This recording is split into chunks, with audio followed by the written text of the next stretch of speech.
11th class today chapter 5 law of motion. तो सबसे पहले टॉपिक देखते हैं, इसके अंदर आती है एक term inertia.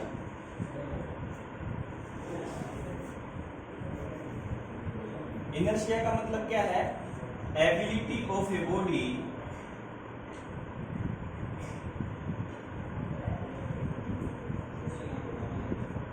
To remain in its state। किसी भी बॉडी की उसकी जो भी पोजीशन है उसी पोजीशन में रहने की एबिलिटी को क्या बोलते हैं हम? इनर्शिया।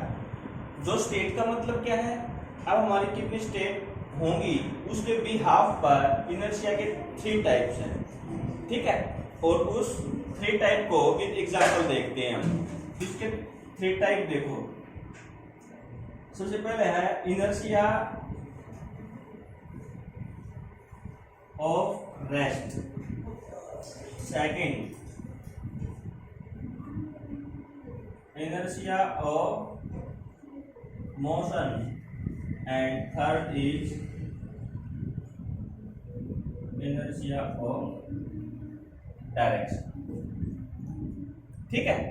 इनर्शिया ऑफ रेस्ट का मतलब क्या है, इससे आपको क्लियर हो जाएगी इनर्शिया की डेफिनेशन। फॉर एग्जांपल किसी टेबल पे कोई बुक रखी है, ठीक है, तो क्या वो उसकी पोजीशन चेंज होगी? नहीं होगी। इसी तरह से यदि उस टेबल को मैं खींचना स्टार्ट कर दूं एकदम से, तो एकदम से खींचना स्टार्ट करूंगा तो बुक की क्या पोजीशन चेंज होगी? अगर ये समझ में नहीं आता और सिंपल एग्जांपल देखो, आप स्कूटी या बाइक पे बैठे हो, रेस्ट पोजीशन में है, एकदम से स्कूटी बाइक या किसी कार को मैं चलाना स्टार्ट कर दूं तो क्या होगा? किस साइड जाएंगे? पीछे की तरफ जाएंगे। अब क्या करेंगे? पीछे की तरफ जाएंगे। क्यों? क्योंकि जो हमारी बॉडी थी वो रेस्ट में थी, तो जो बॉडी का पार्ट मूविंग बॉडी के टच में था, मींस कार बाइक या स्कूटर के टच में था, वो पार्ट तो बाइक के साथ चलना स्टार्ट हो गया, लेकिन जो रिमेनिंग पार्ट, जो ऊपर वाला पार्ट था, वो क्या रहा?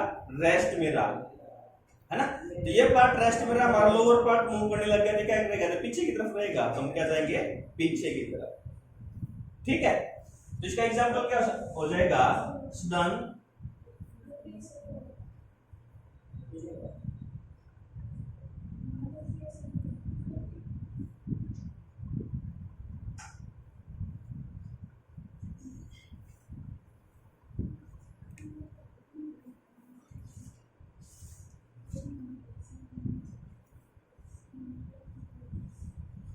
moving a car and we fall backward, ठीक है। जब एकदम से कोई बाइक, कार, स्कूटर, जिस भी व्हीकल में बैठे चलना स्टार्ट करोगे, पीछे गिरोगे, तो किसका एग्जांपल होगा? इनर्शिया ऑफ रेस्ट, ठीक है। सेम इसी तरह से इनर्शिया ऑफ मोशन का एग्जांपल कि मान कोई भी व्हीकल के अंदर आप बैठे हो, कार के अंदर बैठे हो, बाइक के ऊपर बैठे हो, स्कूटी के ऊपर बैठे हो, मूव कर रहा है स्पीड में, उसने एकदम सडन ब्रेक अप्लाई किए तो क्या होगा? आगे की तरफ जाएंगे। सेम यहाँ पे भी लगेगा कॉन्सेप्ट कि आपकी पूरी बॉडी क्या थी? मोशन में थी, तभी बॉडी क्या सोचेगी, क्या टेंडेंसी रहेगी, उसकी एबिलिटी क्या रहेगी कि वो मोशन में ही रहे। लेकिन जो पार्ट बॉडी का पार्ट व्हीकल के टच में था, वो क्या जाएगा? एकदम से रेस्ट में आ जाएगा। रिमेनिंग पार्ट क्या करेगा? एकदम से मोशन में ही रहेगा, तो हम आगे की तरफ जाएंगे, ठीक है ना। Done, apply brake and we fall forward। एकदम से ब्रेक अप्लाई करेंगे, हम आगे की तरफ गिरेंगे, ठीक है। थर्ड के अंदर क्या है कि आपने भी कभी नोट किया होगा कि मतलब कार के अंदर हो, स्कूटर के बाइक पे हो, स्कूटी पे हो, बस में हो, तो एकदम स्पीड में मूव कर रहे हो, तो एकदम से उसको टर्न कर दें तो क्या होगा? तो जिस डायरेक्शन में टर्न हुआ है उससे अपोजिट डायरेक्शन में हम गिरेंगे, मूव करेंगे, है ना। मान लो ये टर्न है, आपका कोई भी व्हीकल इस यहाँ से ये स्ट्रेट आ रहा था और एकदम साइड में ऊपर किया इसने, तो आपकी बॉडी की एबिलिटी क्या होगी, वो इसी तरह से चलती रहेगी। तो आपका बॉडी का पार्ट क्या रहेगा, इसी साइड रहने की कोशिश करेगा, तो आप बाहर की तरफ की होगी। ठीक है ना। तो तीनों एग्जांपल से पता चल रहा है कि ability of a body to remains in state, उनकी जो भी स्टेट है, चाहे रेस्ट में, चाहे मोशन में है, चाहे वो डायरेक्शन चेंज हो रही है, उसी में रहने की कोशिश करता है, उसको क्या बोलते हैं हम, इनर्शिया। ठीक है। नेक्स्ट टर्म आती हमारी लीनियर मोमेंटम। नेक्स्ट टर्म क्या है, linear momentum, and most important for 2 marks.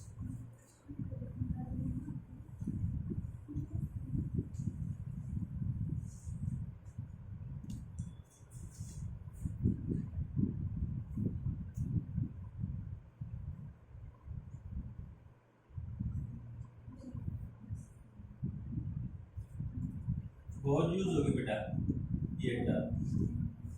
ठीक है। तो लीनियर मोमेंटम की डेफिनेशन क्या होगी, product of mass and velocity,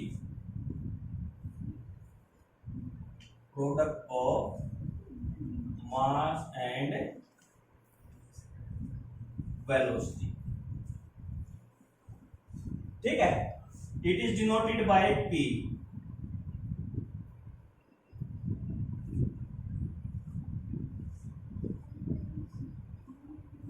ठीक है। अब बेटा P के ऊपर हमने एरो लगाया है, तो कैसी क्वांटिटी होगी, एक वेक्टर क्वांटिटी होगी।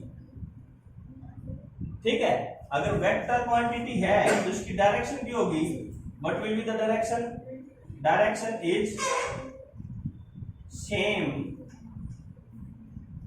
एज वेलोसिटी, क्योंकि डेफिनेशन में क्या लिखा है बेटा, मास और वेलोसिटी का प्रोडक्ट है। मास एक स्केलर क्वांटिटी है, वेलोसिटी एक वेक्टर क्वांटिटी है। जब एक स्केलर को वेक्टर से मल्टीप्लाई करेंगे तो क्या आएगी, वेक्टर क्वांटिटी आएगी। तो यही बात है कि ये वेक्टर क्वांटिटी है और जो डायरेक्शन वेलोसिटी की है वही डायरेक्शन मोमेंटम की है। ओके। अब मोमेंटम का फार्मूला देखिए हम, तो P इज इक्वल टू क्या होगा बेटा, m इंटू p। ठीक है। अब इसकी बात आती बेटा, इसके बाद इसकी SI यूनिट क्या होगी,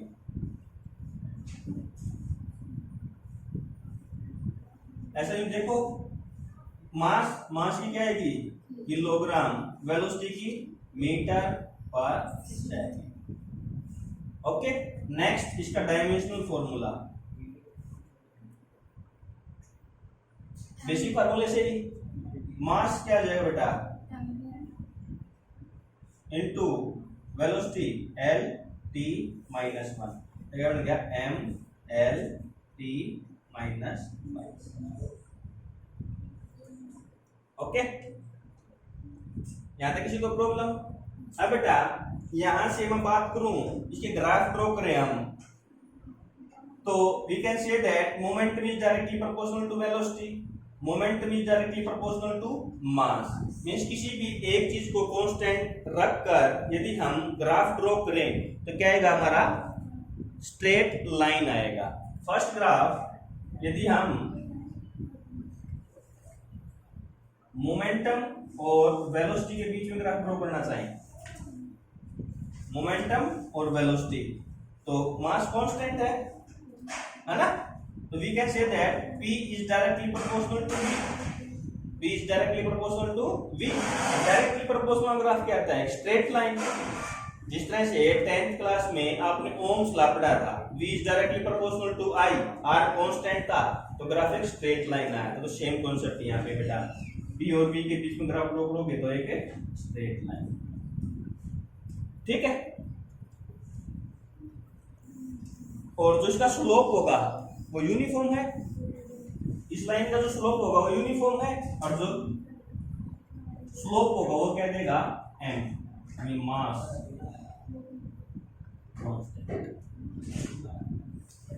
क्लियर। नेक्स्ट यदि हम वेलोसिटी को कांस्टेंट रख के मोमेंटम और मास के बीच में ग्राफ ड्रॉ करते हैं, ठीक है, यहां से क्या बात निकलेगी कि v को कांस्टेंट रखता हूं तो momentum is directly proportional to mass, तो यहाँ पे डायरेक्टली प्रोपोर्शनल कॉन्सेप्ट आया, और डायरेक्टली प्रोपोर्शनल कॉन्सेप्ट आया तो स्ट्रेट लाइन, फिर से एक स्ट्रेट लाइन। लेकिन इस स्ट्रेट लाइन का स्लोप क्या देगा? वेलोसिटी, है ना, दिया जाएगा वेलोसिटी कांस्टेंट स्लोप। क्लियर? अब तीसरा केस क्या है बेटा कि यदि आप मोमेंटम को कांस्टेंट रखते हो, p is equal to constant, आपने क्या किया, मोमेंटम को कांस्टेंट रखा। अब मोमेंटम कांस्टेंट है तो क्या होगा, अब p कांस्टेंट होगा बेटा, तो यहां से क्या जाएगा, m is inversely proportional to v ना, है ना। आप मास और वेलोसिटी के पीछे ग्राफ ड्रॉ करोगे तो इनवर्सली प्रोपोर्शनल ग्राफ कैसा होता है, इनवर्स।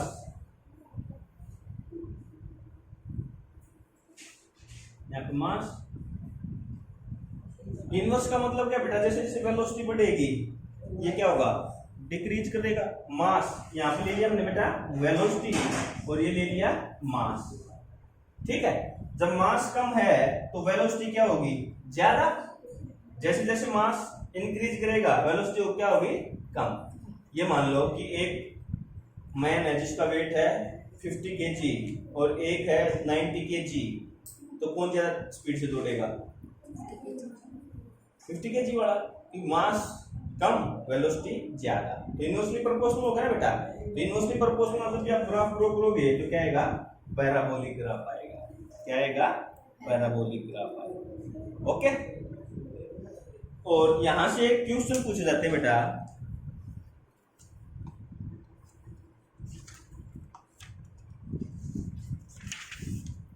यहां से क्वेश्चन पूछा जाता है कि मान लो दो ऑब्जेक्ट हैं, उनका मास सेम है, काइनेटिक एनर्जी ट्वाइस है, तो वेलोसिटी का रेशो बताओ। इस तरह के न्यूमेरिकल, ठीक है। मैं करवाऊंगा एक बार, एक टॉपिक पढ़ लेते हैं हम, काइनेटिक एनर्जी का मोमेंटम के साथ रिलेशन क्या है। ओके, तो इसी के साथ बता रहा हूं, what is the relation between momentum and kinetic energy. एक न्यूमेरिकल कर लेंगे, relation between kinetic energy and momentum, ठीक है। तो काइनेटिक एनर्जी का बेसिक फॉर्मूला क्या पढ़ गया बेटा, 1/2 m v स्क्वायर, ठीक है। मैंने क्या किया, इसको m से मल्टीप्लाई कर दिया और m से डिवाइड कर दिया, कुछ इफेक्ट पड़ेगा,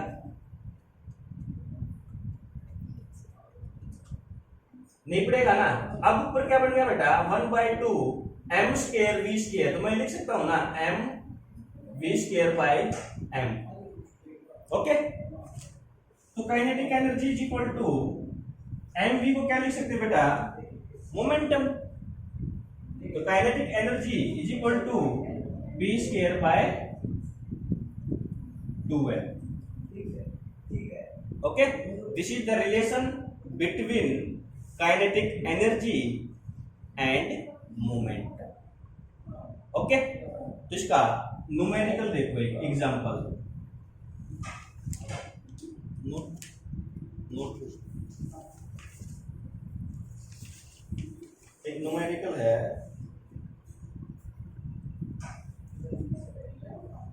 to bodies of mass m and 4m have equal kinetic energy.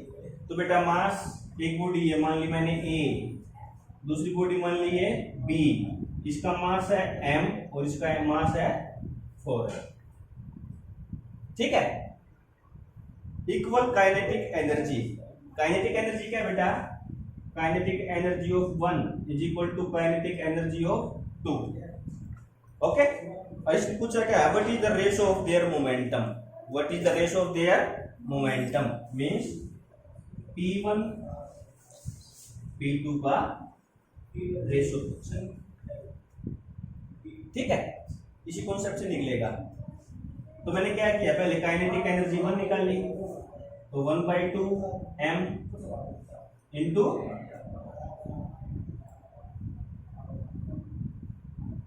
v square. Velocity same दे रखी है, वेलोसिटी क्या है इनकी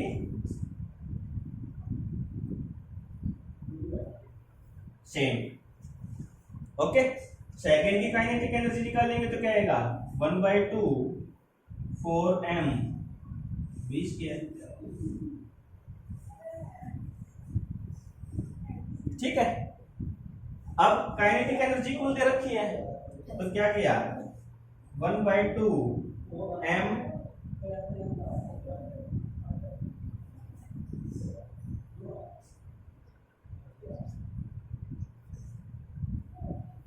v square is equal to 1/2 4m v square. Momentum के टर्म्स में तो आया ही नहीं, मोमेंटम के टर्म में मोमेंटम पूछा ना तो फार्मूला यूज होगा ही नहीं। जस्ट मोमेंटम के टर्म्स में निकालना है आंसर। यदि मास पूछता तो ये फार्मूला यूज करते हैं। तो मोमेंटम के लिए काइनेटिक एनर्जी क्या हुई, kinetic energy is equal to p1 square by p1/2m, और काइनेटिक एनर्जी 2 के लिए लेंगे हम तो p2/2, m की जगह क्या जाएगा बेटा 4m। ठीक है,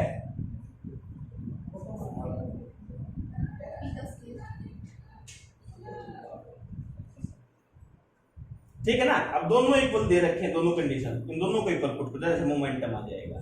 ठीक है, वो जो दूसरा फॉर्मूला लिया था काइनेटिक एनर्जी, वहां पर v1 v2 में रिलेशन पूछता, वेलोसिटी v1 v2 में रिलेशन पूछता तो उससे निकालते हम। लेकिन मोमेंटम का पूछा गया तो मोमेंटम वाला फार्मूला यूज करेंगे। तो क्या जाएगा p1 square by 2m is equal to p2 square by 8m। m से m कैंसिल तो इस साइड आ जाएगा p1 square by p2 square 1/4। Square root ले लेंगे तो क्या जाएगा बेटा p1 ratio p2 is equal to 1 ratio. ठीक है, तो इस टाइप के न्यूमेरिकल पूछे जाएंगे बेटा। ये मोमेंटम की टर्म में था। यदि मैं वेलोसिटी का रिलेशन पूछ लूं, यहाँ से वेलोसिटी का रिलेशन पूछ ले, मास के रेशो दे रखा हो तो 1/2m v स्क्वायर का formula v1 square v2 square, वहां से वेलोसिटी का रेशो आता है। ओके, यहाँ तक किसी को प्रॉब्लम? तो लीनियर मोमेंटम क्लियर। चलो next topic,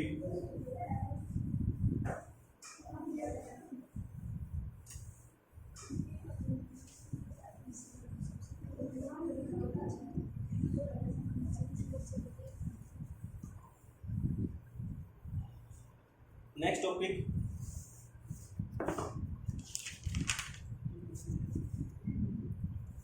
Newton's law of motion. तो first law, Newton's first law.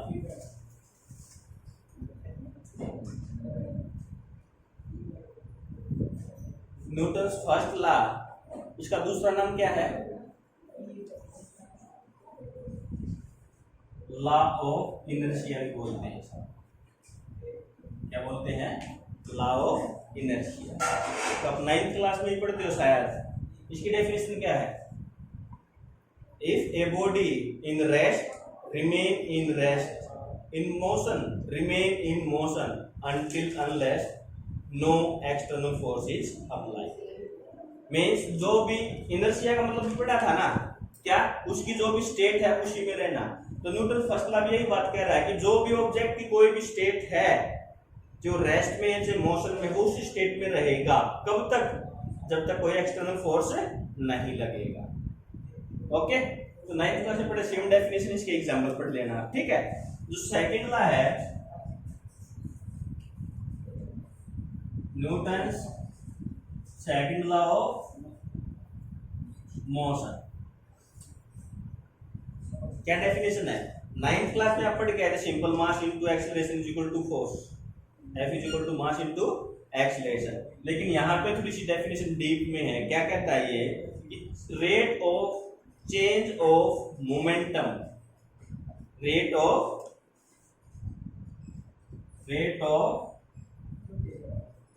Change of momentum is directly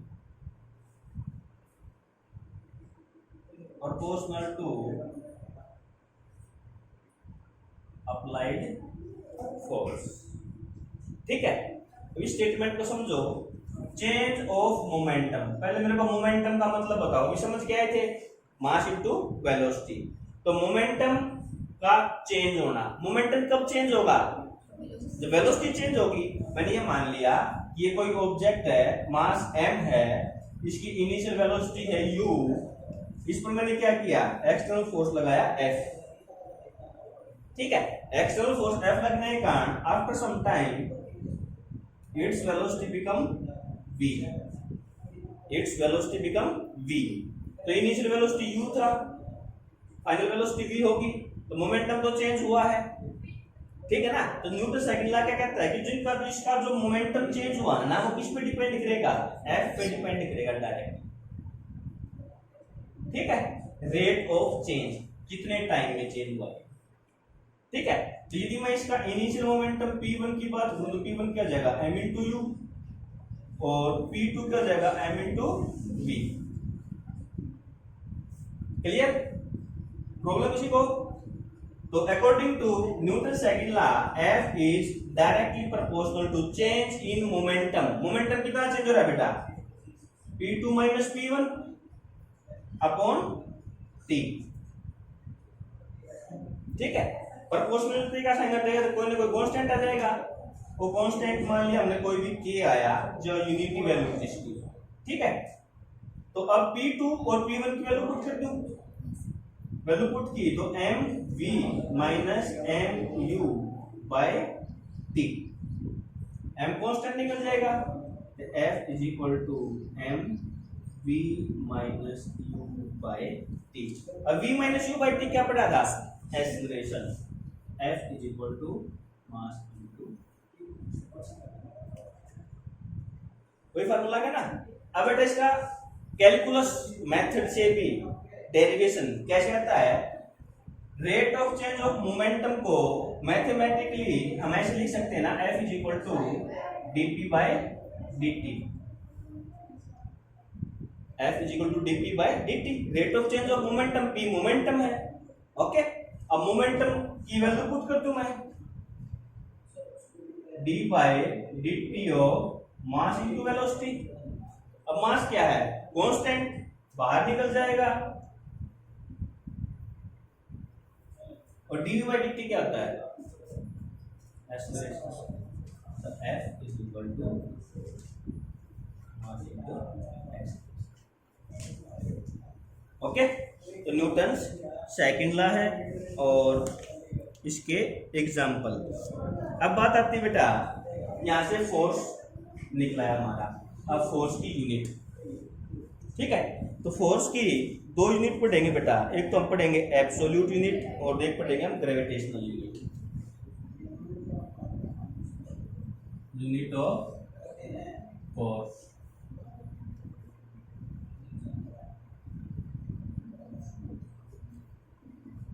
absolute unit और दूसरी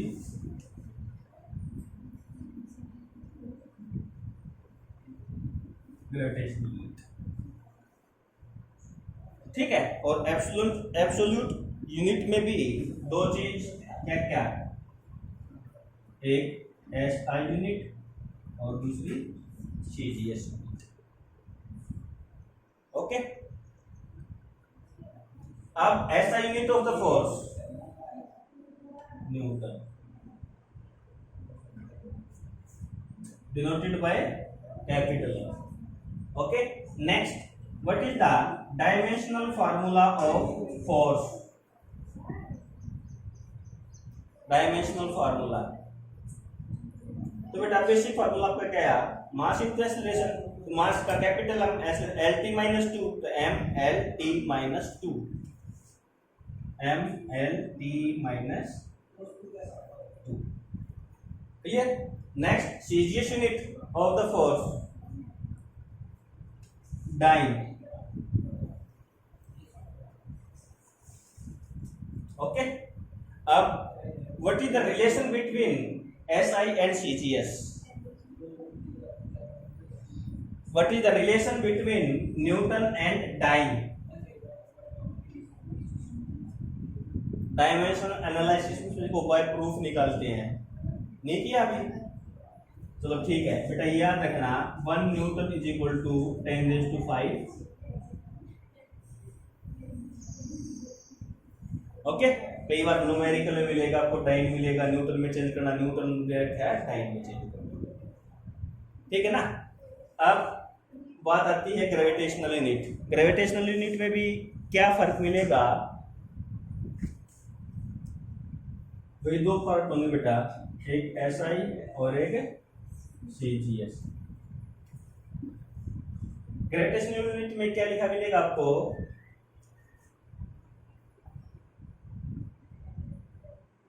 कई बार ये लिखा मिलेगा बेटा, कई जगह kgf या kgf। जो आप न्यूमेरिकल करोगे ना, वहां पर क्या लिखा मिलेगा? kgf या kgf, ओके। अब kgf कौन सी यूनिट होगी? आपकी ग्रेविटेशनल यूनिट है, ये भी फोर्स की। अब आपका जो भी करोगे, आप सब जो कैलकुलेशन होगी तो न्यूटन की टर्म्स में होगी, तो आप इसको कैसे चेंज करोगे न्यूटन में, ओके। फॉर एग्जाम्पल मैं बोल रहा हूं a body moving with a force 10 kgf, okay. तो आपने क्या करना है बेटा? इसको 9.8 से मल्टीप्लाई कर देना है, कितना का 98, किसमें चेंज आ जाएगा बेटा? Newton, okay.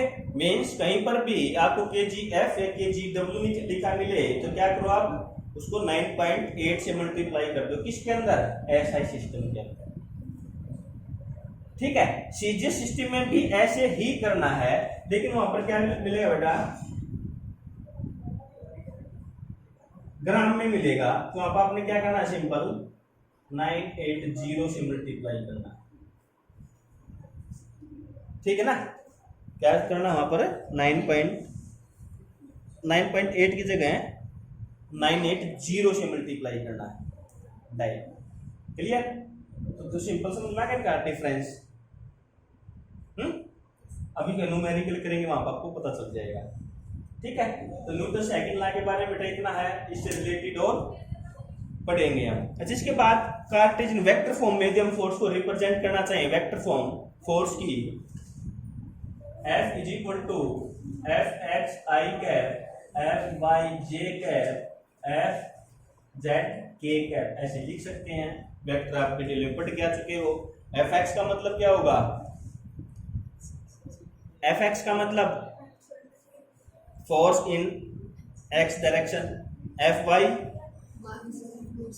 और x z इन z डायरेक्शन x, ठीक है। तो आज इतना ही, ठीक है। और इसको उसकी फॉर्म में लिखना चाहें हम, एक्सप्रेशन की फॉर्म में m a x i cap m a y j cap m a z k cap, ये एक्सप्रेशन x y z की कॉम्पोनेंट, ठीक है। तो आज इतना ही, और इससे रिलेटेड न्यूमेरिकल प्रॉब्लम मिलेगा, ओके।